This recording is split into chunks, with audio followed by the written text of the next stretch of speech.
Free to grow at Ramos of Technologies Foundation, the premier maritime institution in the Bicol region, equipped with state-of-the-art facilities and manned by highly qualified personnel.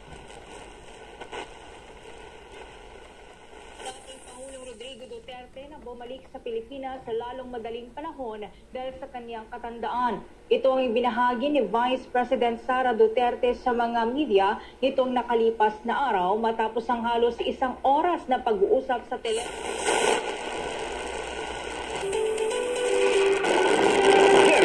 Teleradyo Barreta, Veritas.